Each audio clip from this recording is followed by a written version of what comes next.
Yeah, you got Yeah. Yeah. Coke who and a is smile. who is the sponsor today? Setting up Stitches. your custom redirecting to live streaming. As we know, we are now officially live. Happy Tech Talk Right. Tuesday. It's Tuesday, December 16th. Last Tuesday, TSI, oh, it feels like a dream, a beautiful blur. But I think one of the biggest challenges is how we continue to keep the ball moving. What are you going to do differently on Monday? And how has TSI hopefully made your life better and hopefully making the world a better place by taking these lessons learned and applying them in action? And it's part of what we're going to talk about today. I'm still kind of reeling from excitement and just good vibes and energy from TSI and hoping to continue to just build on that. Part of what we're doing here today and talking about Tech Council and recap. So, as you all know, I'm kind of the sous chef on this, but will be an active listener. If you're on LinkedIn, Facebook, or YouTube, fire up the chat with questions. I would love to feed them to our guest today. And then we've also created a new scheduling app where if you subscribe to it, Tech Talk Tuesday will go into your calendar. So I will put that into LinkedIn, Facebook, and YouTube. I'll pull a QR code probably at the end. So without further ado, I'm going to set this to Scott and Will to introduce our guests. And thank you all for being here today. Yeah. Thank you, everybody. This is the last Tech Talk Tuesday of 2025.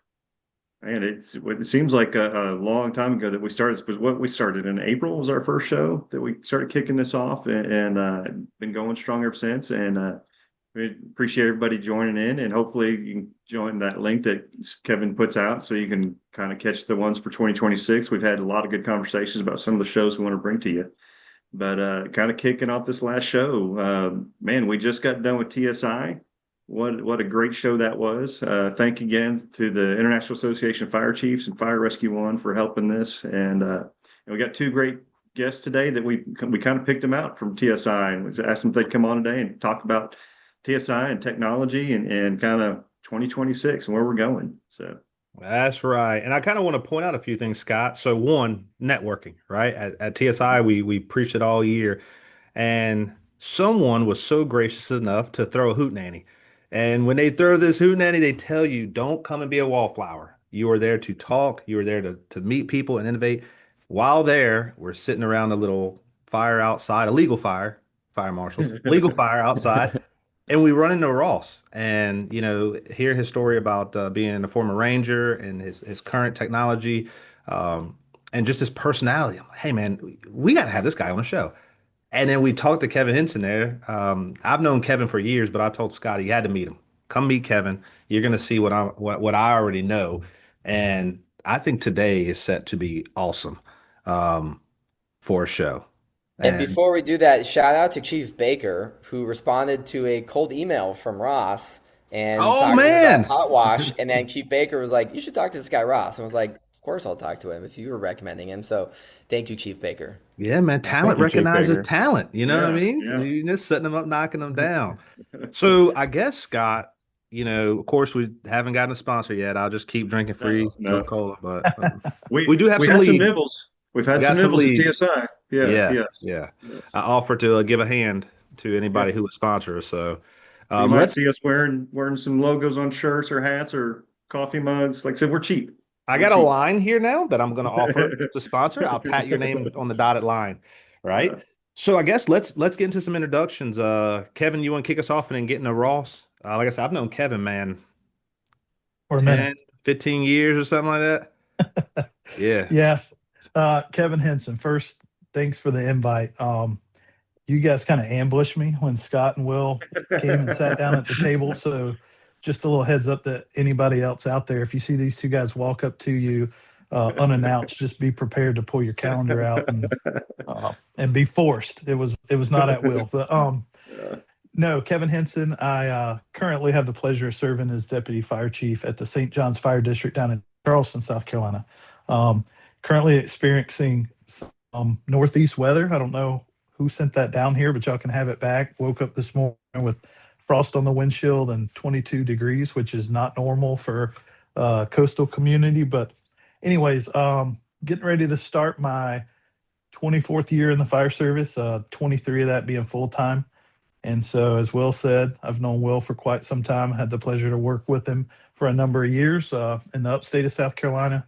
And so glad to be here. Super nerdy, love GIS, love technology, love Ross. He's a great photographer, by the way. We can talk about that later. But happy to be here, and thanks for the invite. And Did you Kevin, know?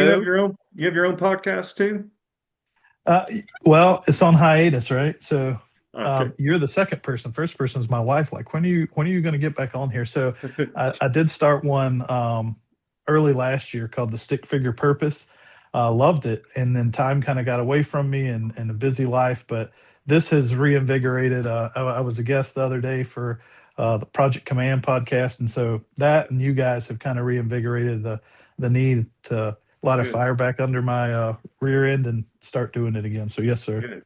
Well, I guess Scott, that's, shouts out to Kevin for keeping us on, on pace, right? Like it's a lot that goes into this behind the scenes, and Kevin always text, email, hey, this is the guest, this is what we're doing, and he sets us up. Uh-oh, little job town, here Cyrus is back. Um, so no, thank you, Kevin. As we wrap up, and want to also shout Thank out you. our And I will say though to Kevin, I have this much sympathy for your cold weather that you have. It's been absolutely freezing in Chicago, so literally. I don't have much sympathy. But I do want to hear about Ross's photography skills. That's That right. is news to me, and I'd love to talk more about the pod that you're working on and any way that we can cross pollinate and support. Because if it's good content, the fire service needs it. Awesome. Thank you. That's right. And Kevin, I also noticed a little plaque in your background matches a little plaque in my background. Oh yeah. Leadership Well, alumni I know there. know a little something about that. Yeah, we got Know a a little matching something about plaque. that. But Ross, tell us about yourself, man. Is it cold where you're at? Tell us about your software, how you got into this business. Interested. Yeah, of course. Thanks for having me. Yeah, I guess I'll give a first shout out to Chief Baker. I sent him a message. I was like, "Hey, I'm doing this thing," and I want to say I was on a Zoom call with him like an hour or two later, kind of showing him what I was working on. He was gracious enough to connect me with Kevin, so that was awesome. Also, quick shout out to my wife for teaching me how to take pictures. Lots of angles. You gotta get all the angles. Go horizontal, vertical, do it all. Yeah, a little bit about me. Also, thank you guys for having me. Of It was course. it was great meeting you at TSI, and I'm really grateful to be here. So a little bit about me. I am the founder of Hot Wash. It's an after action review platform that just makes the process easier, helps you pull out insights, and as a result, you can like do way more after action reviews and learn more and share those lessons across your department. Prior to this, I was in the military. I served as an Army Ranger in Second Ranger Battalion in 75th Ranger Regiment, where I think I kind of caught the bug for like how important after action reviews were. I had a lot of really good leaders there, and I feel like I was just learning so much every time we would like huddle after any kind of like operation or training event, and we had a good culture on doing so. And also currently a Yale law student. I had to duck out Wednesday morning for a federal income tax exam. That was not my favorite part of TSI, worrying about it Tuesday and taking the exam Wednesday. But I would have taken it for you. Just yeah, Yeah. I would have let you do it. Those things are every time I'm like, oh yeah, test taking is like not very fun. No. But we do it. But we do it. And yeah, that's kind of where I'm at. Just really happy to be here and talk technology and all that. yeah, Scott, here's how technology morphs, right? So we're sitting at the table at the Hootenanny, and I have a former or retired ranger. I mess up the terminology. I apologize, Ross, if I get it wrong. Yeah. So retired ranger to my right, and then Ross over here is a retired ranger, and they're talking about the radios. And the gentleman to my right is talking about how they used to have to use these certain terms, and you can see how the technology has changed even in the military. And Ross is like, yeah, man, we just used encrypted radios. Yeah. He Yeah. was throwing out a lot of words that I had not heard before. He's like, "Yeah, we're using all these terms." I was like, "Yeah, we just kind of talked regularly." It was great. It was great. But I want to hear from Kevin. So I worked with Kevin years, right? And Ross tag in on this. We talk about the importance of hot wash. Really, this is how we, find out what we did wrong, find out what we did right. Kevin, how important has it been for hot washes throughout your career? And why something like what Ross is doing is important. And Scott, jump in there. You're a street BC man. I'm in the office. I'm Yeah. I'm counting Me money. too. Me Yeah, too. now. I will say, I'll kind of come at it from two angles. Extremely important, right? And both the hot wash, kind of the informal, let's meet at the tow board immediately after, in our world, an event or an incident or whatever the case may be. Those are extremely important and they happen all the time. And then more formally, and I know there's different names. Everybody calls them something different. Post incident analysis, AAR, whatever. Um, Super important because for us, we've really tried to frame that as a non-punitive training event, right? So, sure, there could be things that create opportunities for improvement, things that we could do better, but we try to focus on that, not so much focus on, hey, you screwed up. This is what you did wrong, and it's extremely important, both where I came from in the past. Where I worked with Will, they kind of created that. That was my first real exposure to, I'll say, the right way to do it. Moving here, there's a large auto aid group in the Charleston area that very fortunate for us to be a part of that. And so it's important not only for our organization, but our partners as well, because there's not outside of a single unit response. We're running with the city of Charleston or St. Andrews Fire or James Island, so it's super important for us and our partners. And I'm really interested in your product, Ross, and kind of how that can make life easier. Yeah. Yeah, I think that as a fire service, we don't really do honest after action critiques enough. And I think we're afraid of hurting feelings.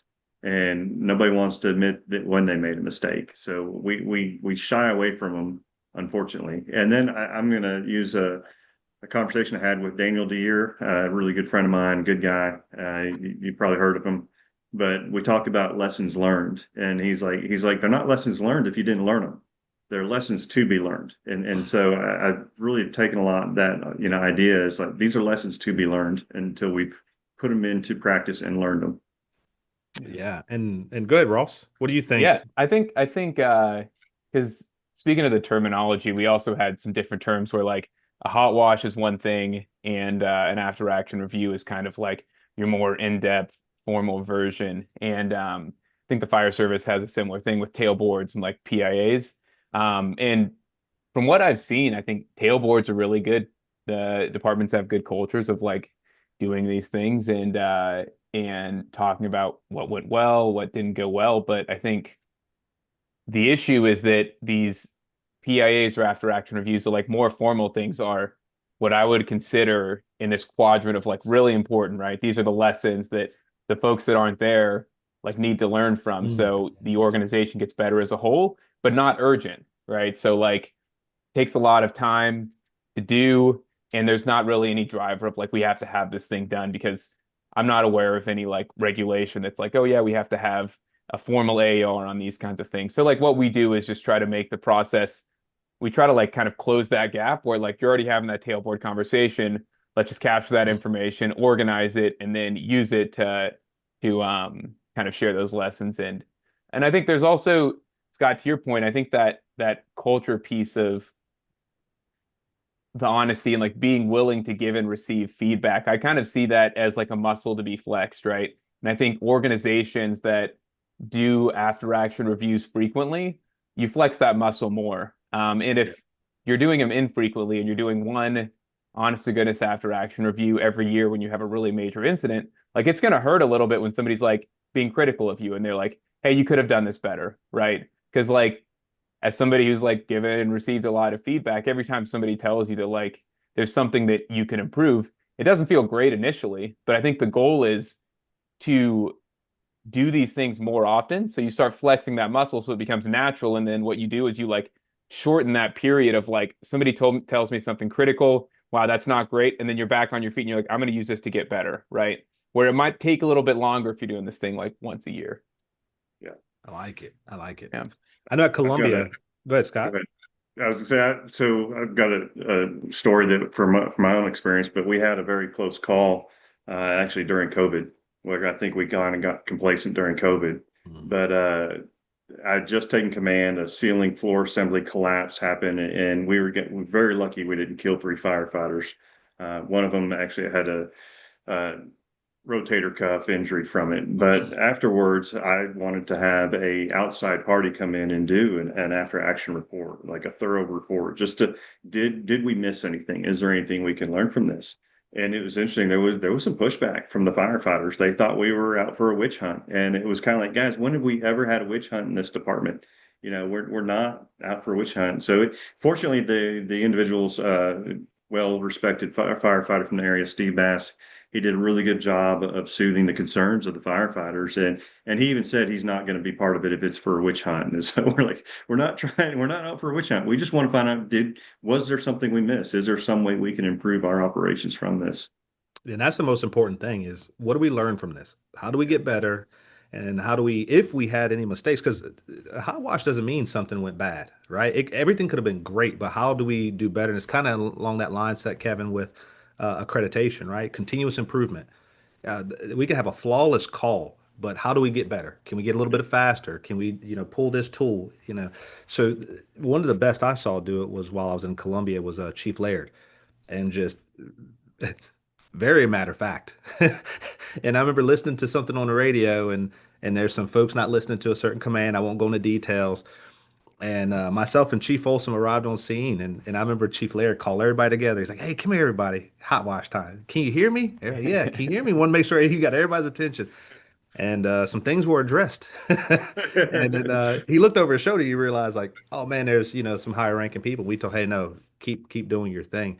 And I don't think we had that problem again on his shift and his battalion. But sometimes those tough conversations are warranted. But so we saw TSI. We talked about all the technology. One thing I like to talk about is perseverance. And when it comes to technology, having that perseverance, not giving up. If you believe in the mission, pushing forward. Ross, what's your take on perseverance? And I like to ask you that because of your experience as a ranger. And I know that's something they teach you all to push past the pain.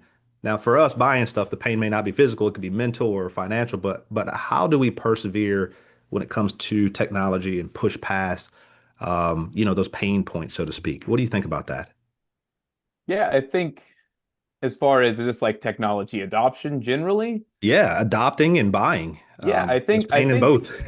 I was yeah, I think one of the important things is just like constantly being in communication, right? I think because for perseverance, it's very easy if you're trying something new to say, hey, like this thing isn't working exactly how I want it to work, or it doesn't have this thing I want it to have, and like you just call it quits. You're like, hey, not for me, right?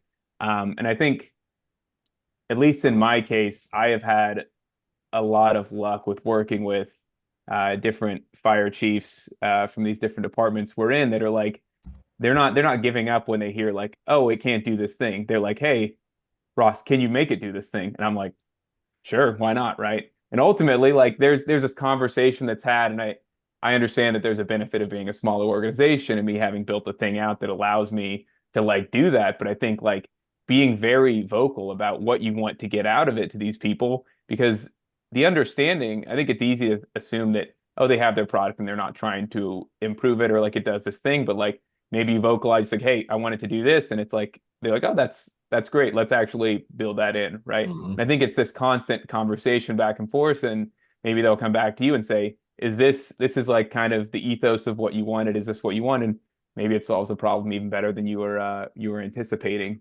But yeah, I think the conversation's big, and it's also probably a conversation that needs to be had on different levels within your organization as well.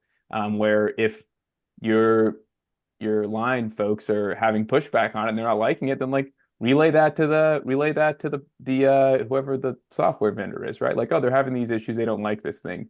And I think as a result, you have this like iterative improvement Mhm. that makes the department better, it makes the product better. And it's just because you're actually willing to have those conversations that I think those will pay dividends. You use the word iterative, right? Yeah. That's that Yale law coming out. So we'll move Yeah, on. yeah.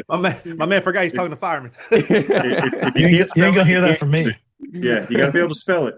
That's Yeah, right. don't make me spell. Don't make me spell in public, please no. So Though, actually, I was just as you're talking, just thinking about, we could almost do hot washes for technology implementation at departments, Mhm. Yeah. after Ooh. action and record those lessons learned for the next departments. Can you imagine that, Will, if we recorded all the mistakes we made, so when somebody else is about to implement? My wheels are spinning now, Scott, Yeah. because we had talked about some of that, and that goes back to a conversation I recently have highlighting failures. Because sometimes your failures, Yes. your win later. And I always talk about LeBron James, even though I don't like him. He's missed more shots than he's made, but he keeps taking shots, right? Because Yes. Yeah. those misses turn into makes. So we got some questions, Scott. You want me to read those for us? Yeah. I'm gonna pitch this one off to Kevin. And Kevin, this first question comes from LinkedIn, and I practiced Okay. reading the question. I've made that mistake live too for our viewers. When a gap or mistake shows up in a review, how do you turn that into concrete changes? So whether it's a SOP tweak, training blocks, or apparatus changes, so it actually moves the needle on the next fire. So we see the gap, we see the mistake. How do we make that change now? That's a great question. Yeah. Um, it's I think there's a lot to that, and so it depends, right? Like what the gap is, and so we can all probably think of a one-off event that happened during a fire, during a tech rescue, hazmat, insert type of event here, or type of incident here, and you can probably think of something that went wrong. You're like, oh, we got to address it, we got to change it. I think the first thing that I think of, and this all goes back to however your formalized process is. Um, the process, and it's new for us, but the process that we're using here involves a couple of different forms. And Ross, don't laugh at me because we're talking about technology, and I said forms, right? But it's about collecting accurate data first, and so that's twofold. There's qualitative and quantitative. So and I'm going to nerd out for a second. So we're collecting all that data from CAD, RMS, AVL, whatever it may be, but then we're getting qualitative data from the crews that were there, which could be, what they experienced, what they saw, what they did, what their reaction was, so on and so forth.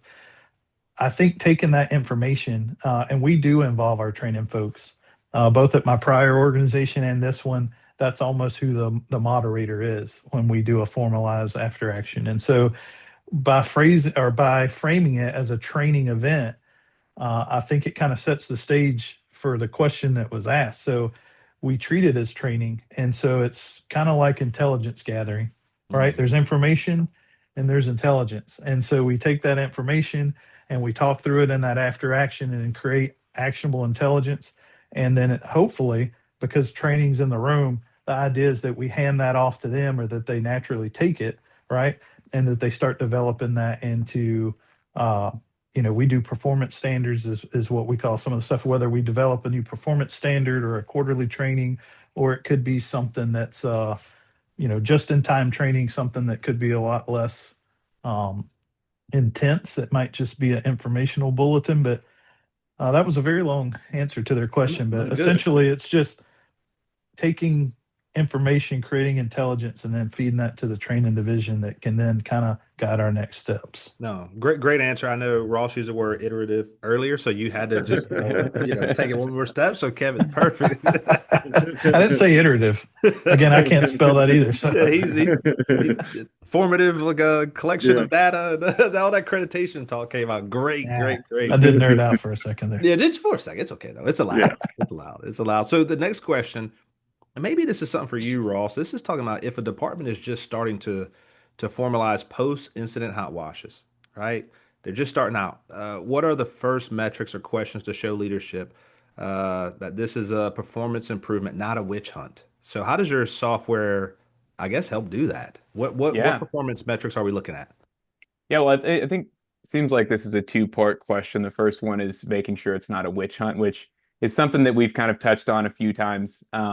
And I think that it's important to like so the FAA has this process, right? Whenever they have major accidents, I'm not super like understanding of it, but they have one arm which is like your disciplinary arm. They're looking into things and they're saying like, hey, did this person make a wrong decision? And is there going to be a disciplinary action as a result?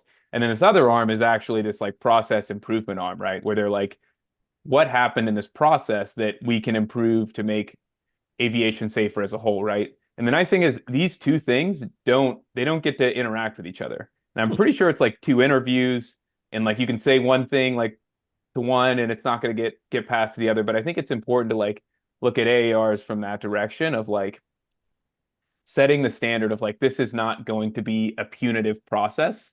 And I think that gives people the ability to speak freely. The other piece is like, we're always playing with different levels of anonymity. Like on the platform right now, you could, sorry. Oh my gosh. Yale, The baby. face, the face here. Do your thing, bro. These Do are your these are thing. just I'm sorry. But the anonymity piece, right? So right now, all of our any of the hot washes that are generated are classified under apparatus, right? So it's not, oh, Will said this thing and like he messed this up. And like it's like, oh, car three said this thing. And if you want to look into it, there's like, oh yeah, you could probably figure it out. But there's also the option for like fully anonymous reports in the platform as well. And I think uh to that point, I think the other question was like, how do you, if you're developing a formal AAR process, how do you tell leadership that it's working? What like kind of metrics are you looking for? I think that was the Yeah, question. yeah, Yeah. yeah. So talk I about think, what are the first metrics or questions to show leadership?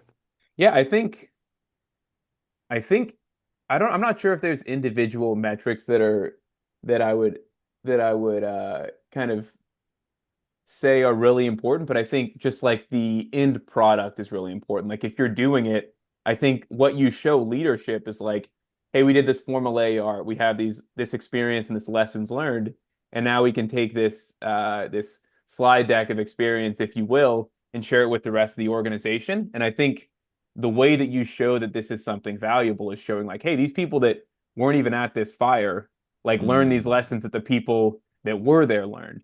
And I think because that's ultimately like the mission of this stuff is like this shared consciousness. You want everybody to like know what everybody else knows, and to be able to turn those things around, give them to folks, and maybe they're looking at it as some kind of like on the job training during a day that, hey, go over this thing, talk through it, say what you would have done in this situation. And just like leveling the bubbles there, I would say is probably the piece of like, hey, this thing is working, right? We have people learning from other people's experience. This is good. We should continue doing this. I like it. Focusing on those outcomes, and that's one thing we Yeah. continue to preach. Go ahead, Scott. Let's see, you got Yeah, I something was to bring. a couple I was trying to think of some of the outcomes that we could glean from stuff like that, but reduction in injuries, Yeah, because huge. that's one of the things we're looking at. Are we following proper protocols and procedures on fire ground? So a reduction in injuries. I was trying to think if you could really say, water on fire, but Yeah, every structure is different. So you could have a 5,000 square foot, a 2,000 square foot. So that's going to be a little bit different. Those metrics are actually on the drill field is where you can kind of objectively, do the same hose lay for all your engine companies. And then after you could do hot washes after training. And we do a really good job of that, talking about after training, bring everybody in for a hot wash. So you could time those out. And we have company standards. So you can show that if, that's an objective measure you could do. Um, I guess if you were calculating violations of SOPs on Fireground, if you were to kind of sit there and listen to your audio tapes and go through like, okay, are we seeing a reduction in the violations of procedures and policies? Some of those could be objective measures. I like that, and I know Kevin and I worked at the same department before, and we never did a hot wash or any type of after the incident review. And when we first started, oh my goodness, everybody comes into this room and trying to wonder who's going to snitch first because you kind of knew who would, which one's going to complain first. But that actually that thought process takes us into this next question. When it says, how are company officers and firefighters brought into the process so they feel safe giving honest feedback? And what ground rules do you set to keep the conversation constructive in the moment? I'll start just kind of giving that experience. I remember the very first ground rule, everybody said, hey, listen, we're going to be honest, but we're going to be respectful. So no one's in here to make anybody feel bad. No one's in here to demean anybody. Honest, but be respectful. So that was kind of my first experience, and it worked, right? Everybody walked in, and you had an honest conversation, and you kind of know who did what at the fire scene, and so but Kevin, from a chief officer's perspective, how do we do that? How do you bring them in, make them feel safe, but get the answers that we need? Yeah. So, I mean, there's a buzzword, and I'm not trying to use it because it's popular, but it fits this, right? And that's psychological safety. To Will's point, for most of us that have been doing this for any length of time, 20 plus years or 15 plus years, we probably came up in a time where psychological safety was not at the forefront of the guys that we worked for. And so, uh, and nothing wrong with that. It's just different. Like we've learned a lot. And so, what I mean by that, for people that may be wondering, is creating that space to where, to Will's point, when they come in, you're not here to place blame. The intent of this after action hot wash, or whatever you want to call it, is not to identify how many errors were made, who did it, who violated policy. In some organizations, you hear stories where they're like, all right, if a chief officer showed up on scene of a fire or a major incident, somebody was getting time off. And that, I mean, that's terrible. Like, sure, there's things that warrant that, right? If it's a uh, absolute just, event where whatever happened, it was such gross negligence that someone could have been killed. Absolutely. But I think creating that space to where when those firefighters come in, everybody, yes, we carry different ranks. Everybody has different insignia. But when they come in, like, it's a learning environment. Mm. The opportunity for you to walk in the door, because if I walk in the door and I'm already worried about what somebody's going to say, or if I'm going to get upset about it, or who's going to yell at me, I'm not focusing on the information that's being presented. And so, if we truly want to get better, if we truly want to learn what we could have improved on, then we have to make that space to where they're not afraid to be criticized, but in a constructive way. And that's hard sometimes, because I don't know of anybody that hasn't gotten emotional on a fire scene. And I'm not talking about the crying emotion. I'm talking about the red in the face, frustrated emotion. So it's hard, but I think we have to frame that as leadership, and set that stage so that those young firefighters or even engineers and officers are willing to open up and talk. Yeah, and I love that about the emotion on the fire scene. And I'm sure in the military, Ross, is at times there's emotional moments, and things may not, come across as intended. And I had a firefighter one time. He came to me, he said, "Chief, I want to talk to you. This person cussed at me on the fire scene." Oh, uh-oh. What'd they say? "They told me to move that blank fire hose." Well, I said, "Buddy, I mean, he didn't curse you out. But now, see, I've got to listen to him. I've got to let that person feel safe. I've got to let that person speak. But at the same time, I've got to kind of I've got to put a little ice on the fire, so to speak, right? And explain that, hey, sometimes with emotional things on the fire ground, sometimes it's the way it goes, and get out of that. So that's one of the next questions. It talks about the specific ground Real, rules. real quick, could I Oh, could I yes, tie jump into in. Yeah, kind of no like big setting words. You the got iterative. okay, no big words. I don't even know what the I can't anonymity. promise. I'm just on autopilot now. Yeah, But no, I think I think there's a science to after action reviews, the collecting the information, all that, but there's also an art to doing it right, which you can't really build into technology. There's some ground rules you can use, but I think two things that I've heard of and seen work really well is one is like leading with vulnerability, right? So if you are the person who is leading the after action review, it does a lot of good to come in and start off with like, hey, here's something that I could have done better, right? You set the ground, you set the expectation that like, I'm not here to like point fingers and critique people. Like I'm starting with me saying this is a way that I can do better. And I think that makes people feel comfortable, like, oh, if the leader's starting with this thing, then I can also share whatever my things are. The second piece is what was the second piece? It was starting. I think there's this assumption that you should go into every after action review with, and it helps to say it out loud. Is like everybody made the best decision they could based on the information they had. Right? It's really easy to sit back if you have a good video of whatever happened in an incident. You're like, oh, why would that person do there? And you're looking at like the drone footage of like up above, and you can see everything. And it's like, yeah, well, like that person, they had this. Yeah. This is what they had. And ultimately, like, was it maybe the best decision? Like maybe yes, maybe no, but with the information they had at the time, that was the best decision they were able to make. And like laying that ground rule of like there are no perfect decisions. There are the decisions you have with the information you make. And I think That's why I really yeah, caution people to be cautious when you're trying to armchair quarterback a YouTube video of a Yes, fire sir. department on scene, where we record all of our operations on our ops channels, and so we can go back and listen to every fire that we've had. And again, I tell the guys, be careful, because some of the best run fires sounded the worst on the radio, and some of the worst run fires sounded great on the radio. And like you said, you'll never have all the information at scene. You're trying to make the best decision you can with what little bit of information you have. Sometimes it's days, weeks, and months after the incident before you get all the information. Yeah. And then Yeah. to one other point you guys talked about is like the emotions of it all, right? I think one of the things that our platform and so to give a little context on how our platform works, it's a voice to text tool that you can either through QR codes or through having an account. You can capture all the information immediately after while it's fresh. You got your what happened, successes, challenges. But one of the things that I think is a good way to approach after action reviews is to like collect all the information immediately while it's fresh. And then if you're going into that formal, like we're sitting down and talking about what happened, and you have a little bit of time to like let whatever emotions were there like simmer down, and you have all the information already, so you don't need to like pull it from people. You then have the ability to structure the AR how you want, where instead of somebody says something and they're rehashing what they experience, and you're like, actually, that's wrong. You already have that information. You can go straight into the lessons learned, right? And that's another way of like kind of pulling the emotions out of it so people can learn better from these things. I like it. Well, so that's a great point. If I can add on to that. So I've seen it done really well and something we're trying to mimic because fire service doesn't create anything usually from scratch, right? So R&D, is R&D, rip off and duplicate.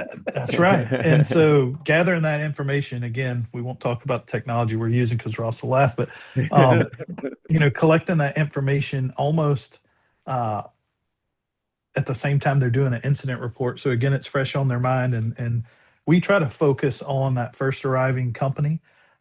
We'll just say the first alarm assignment, right? Because most of the time this is fires, and they're just kind of making an account of what they did. No different than probably cut and paste of the narrative in their report. And so by getting that information early, like the other thing I would say is try to frame your AAR discussions with questions. So instead of, why didn't you do this? Like what we try to do, or what when we implement this and really get it off the ground, the idea is,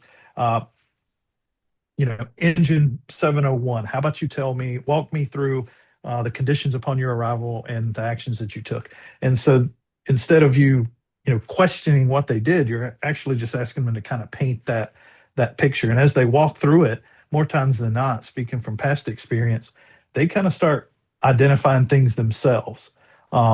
So that openness that you were asking about, or our viewers were asking about earlier, kind of, I've seen it happen naturally where they just start to say, well, we did this, but we should have did that. We went in the alpha side front door, but the reality is we probably had better access going in, the side door, and on and on and on. And so my guys here in the building hear me say a lot of times, ask better questions and you get better answers. I truly believe that. Very good point. Sorry, I wasn't ignoring you. My phone just alerted me. We got 2 medic units down. Anybody else have fleet problems? My goodness. Oh, man. Man, stuff don't run like it used to. If only there were technology for that. Bruh, right? I tell you, our father, Danny Caldwell takes care of our fleet, and he needs the Optimism of the Year award because as soon as he gets something up and running, something else breaks down. I was I like, tell you what. I don't know how he stays as bright and happy and cheerful as he does. Yeah, man. It's we knock on wood around here. We have a small fleet, and it's anyway, back to technology and Ross's product. Bro's going somewhere real with him, Kevin. But kind of on that fleet, we can take it back to TSI and Dr. Lori Moore Merrill talking about preventative maintenance, right? Yes. Is that what she was saying? No, she was saying predictive maintenance. Yeah. Based on, using artificial intelligence and technology to identify when something was probable to break and then fixing it. And that's a step beyond the preventative maintenance. Correct. And I think that's highly important. And I think that's actually going to be, everyone's worried if AI is going to replace us, right? And a Preet from CPSE said it the best. She goes, you won't lose your job to AI. Now you may lose your job to somebody who knows how to use AI.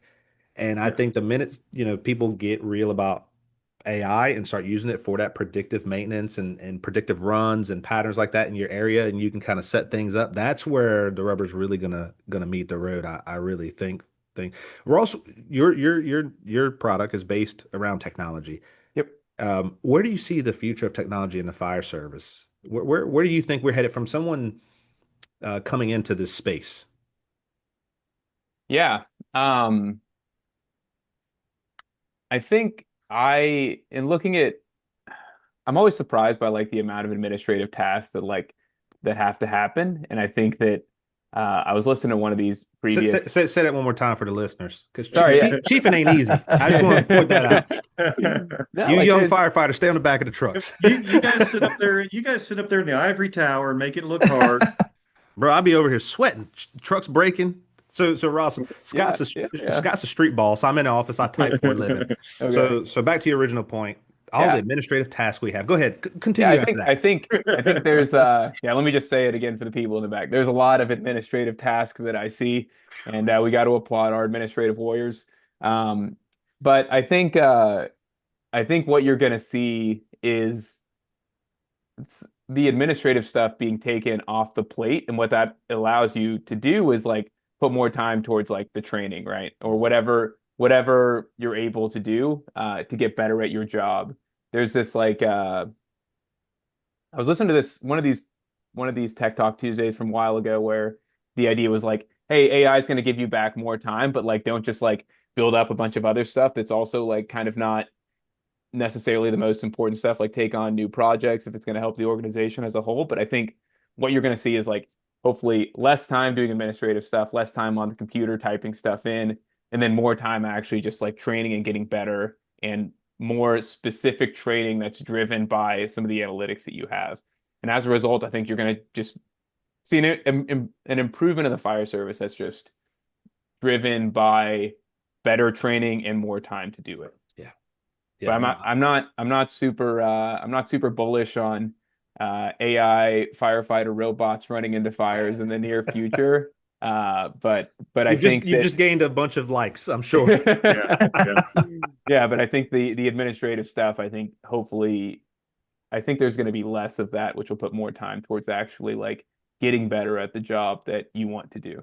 Yeah, and I tell you what, and I'm sure Kevin would agree, if we can get AI to step in with those administrative policies and the paperwork and all the mundane things that seem like they'd be really quick, you think, oh, write a policy on this. Should take you 10 minutes. Man, that can take weeks because you got to jump through so many hoops, and then you got to cross-reference it, make sure that, doesn't upset this group over here, make sure it actually works. What's the national standard? What's the national trend?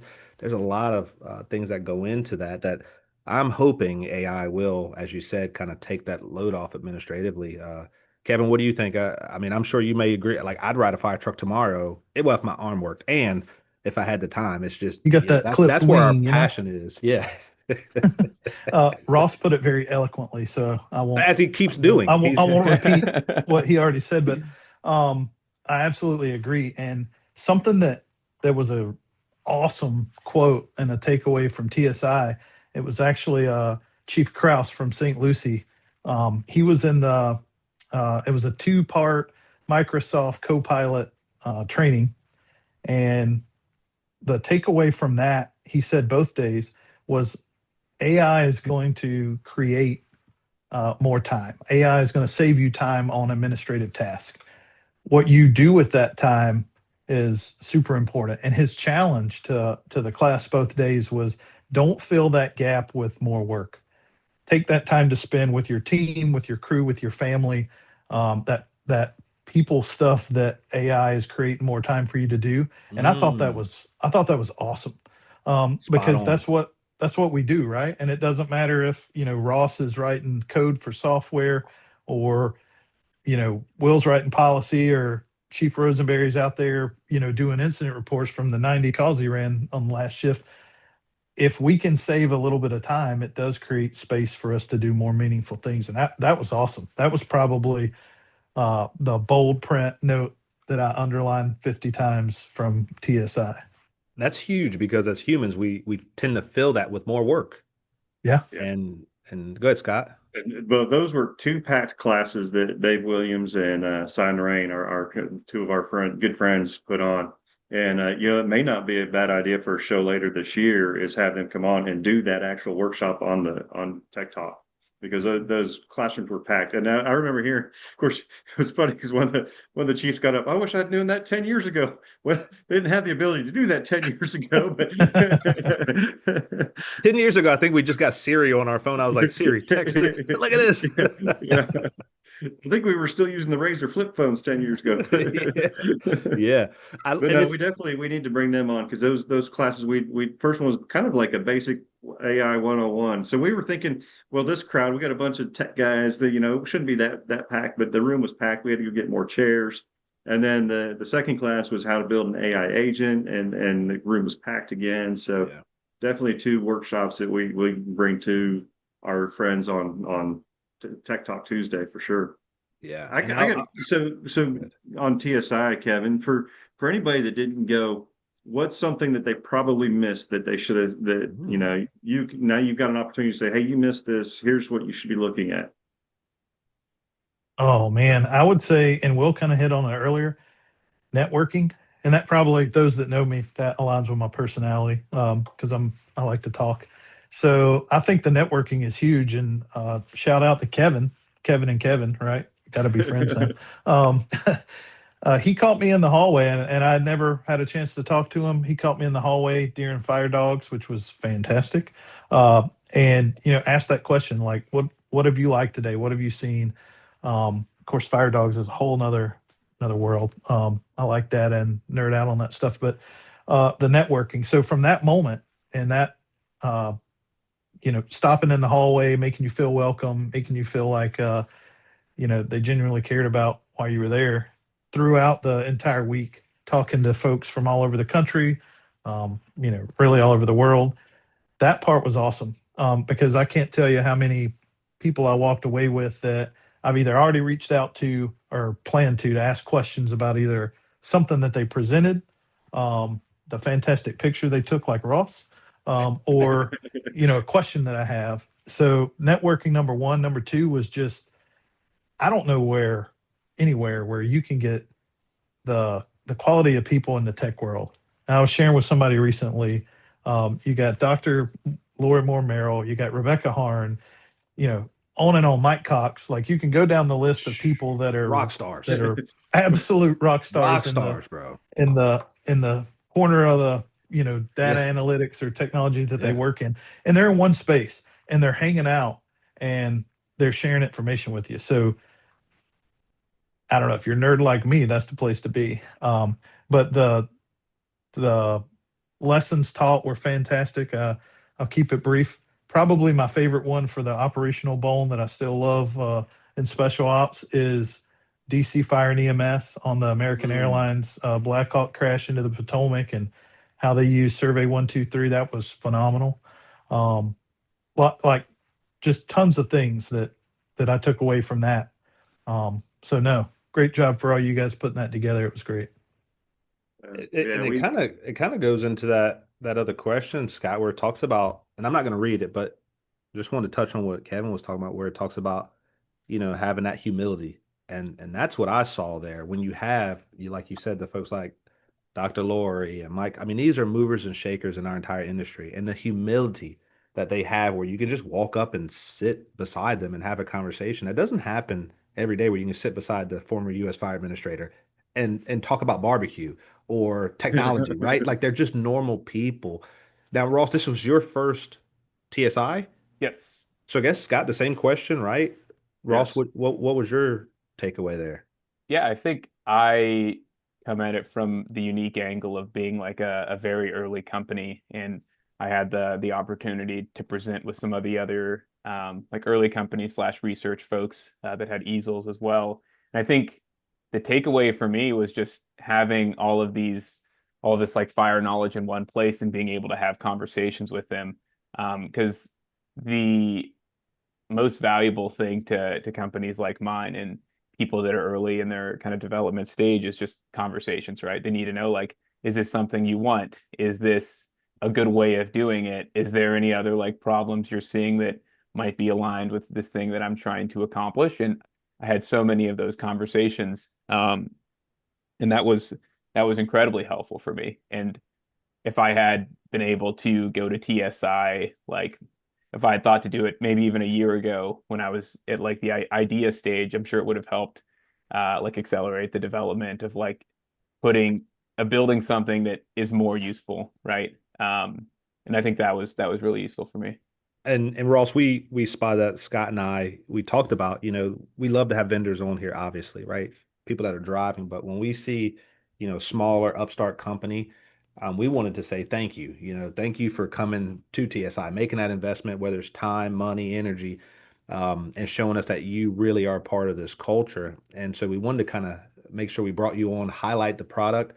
But I think what you just said, Scott and Kevin, some of these smaller groups need to hear that. You heard what he said. Had I come earlier, the product would probably be even better. And so sets us up for next year in Colorado. If you're in this space, if you're designing something, come and talk to us, man. Let those people we mentioned in the room help you design a better product to help serve the fire service.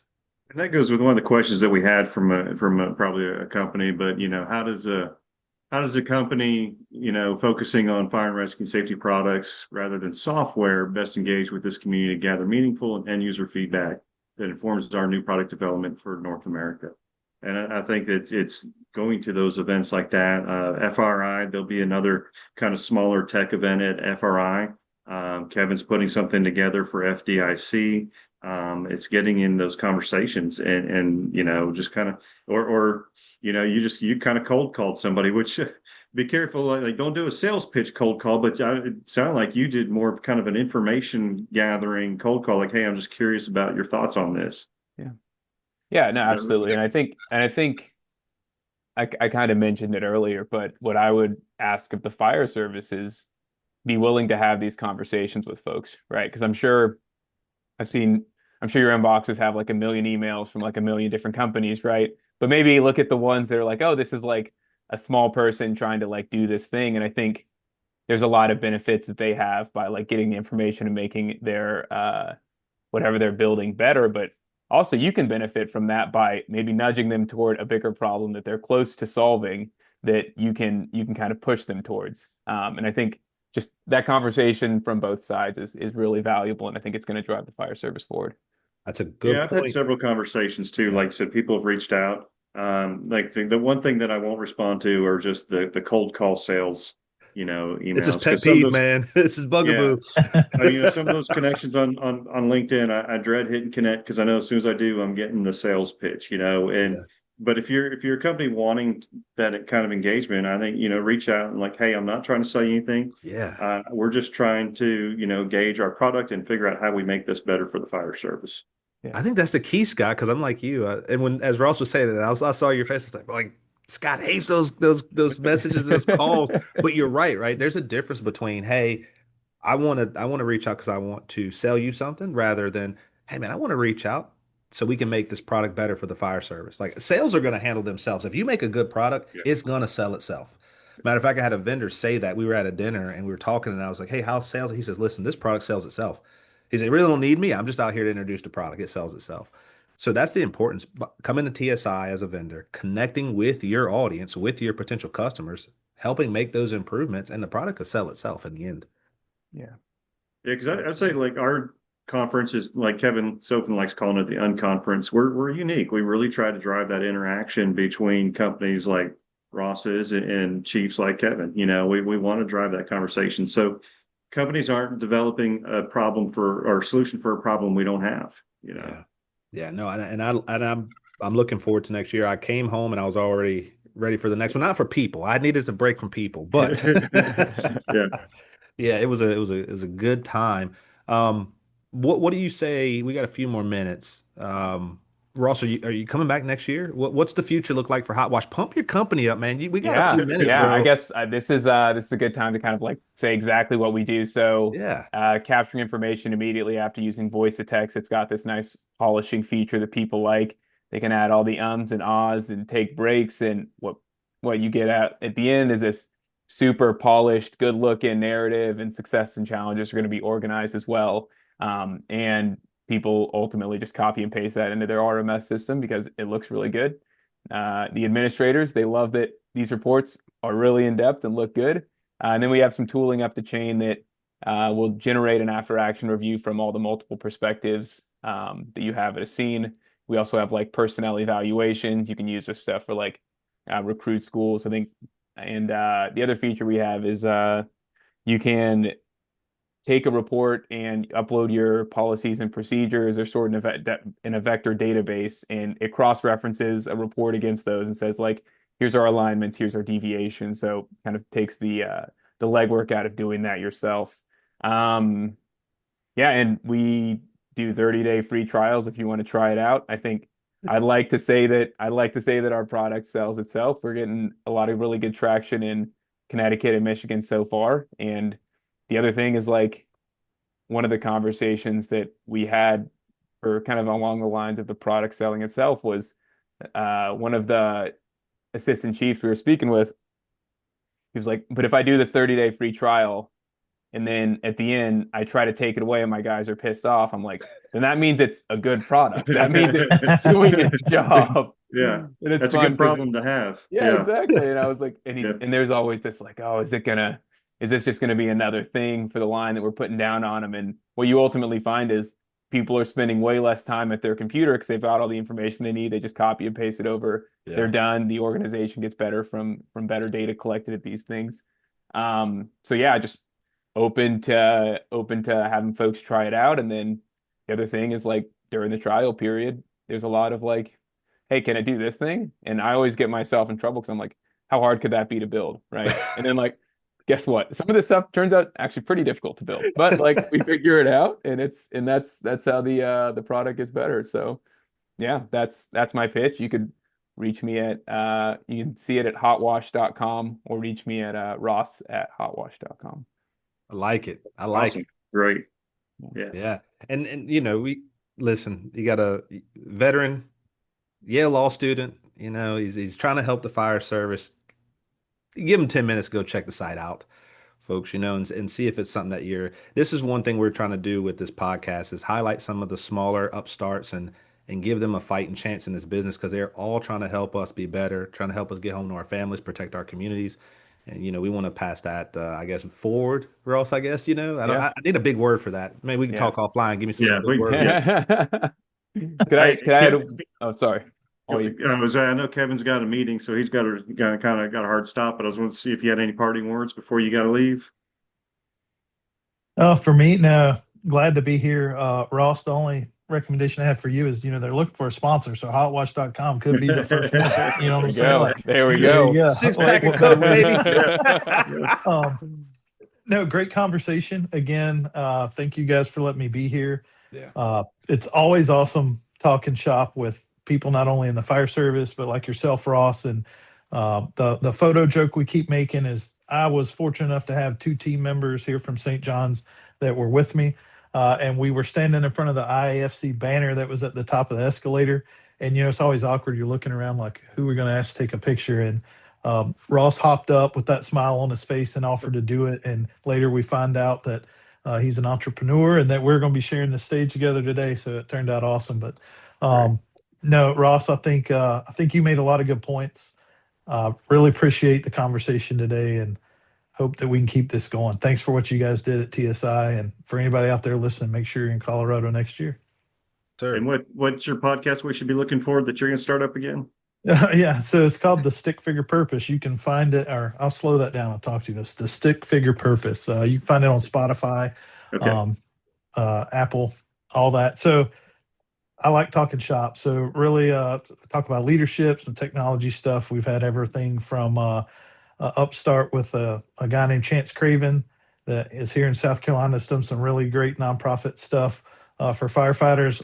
Had a buddy from Connecticut on that is a wildland firefighter and a fire chief at Yukon to talk about wildland firefighting and just all sorts of stuff, man. Like I'm kind of all over the place, but yeah, would love to have you guys join. Now you're going to make me have to go create some content because people are going to be looking for it. But, That's right. Will, Scott, Kevin, thank you guys. Ross, good to Thank see you, Kevin. again. Thank you. Thank you. Thanks, Kev. Hey, and when you're on Thank you. Spotify looking for Stick Figure Purpose, also look for smartfirefighting.com, Kevin Sofin's podcast, which I was a little disappointed this year. I didn't see you grab anybody out from TSI and do a little podcast. You did a bunch of them past years. I was doing too many other Yeah, we things had him busy, bro. to do that this year. Eric Litzenberg was leading some of the conversations, but actually, if anything I've learned from my podcast, the podcasts that do perform the best is in terms of people who listen are active first responders and active firefighters who are using tech. And there's a lot like the First Responder Innovation Award talking about these are problems. Here are different solutions we're using to reduce risk, create better outcomes, increase safety. So that's my kind of big take. Where I don't even think I've formally had either you, Scott, or Will on the pod. So, and even Ross. So this is my invitation to you as well as all the other people on the Tech Council. I just want to continue to interview active first responders, hearing about how they're exploring technology adoption and change management. So that's a new take for next year, as well as doing this. And there was a one comment I wanted to make, Ross, that as you were going, and I know the show is ending now, but it's so easy to do that Monday morning quarterback, and Scott, you mentioned this of like just, oh, well, this person shouldn't have been doing that, and how could they have done this? But I'm as you know, a diehard, irrationally emotional Green Bay Packers fan, and I'm not going to get too into it. But I hear these people talking about like, oh, well, why didn't Jordan Love throw it there? And it was like, when you look at the film and you actually get closer and you see that there was like two people hit him in the arm and he couldn't go backwards and he had to throw it right away, and like there was literally no way that you could have done that based on that once you had all the information. So it's really easy to be the armchair quarterback, but that's why it is important to do a hot wash and to really do these roundups, to know that based on the information you have, this is the best decision you could have made, and why something maybe went wrong wasn't entirely your fault. But here's how we can continue to work as a team to mitigate some of these risks. So just appreciate the conversation. I love being a fly on the wall on this kind of stuff, and we're only going to continue to double down and do more of this. So appreciate you, Ross, and Scott and Will as well. Appreciate it, buddy. Thank you. Yeah, Appreciate thanks y'all. again for having me. Yeah, Likewise. thank you everybody for joining us. And again, thank you to Fire Rescue One and the International Association of Fire Chiefs for helping us put this on. See y'all. See you, buddy.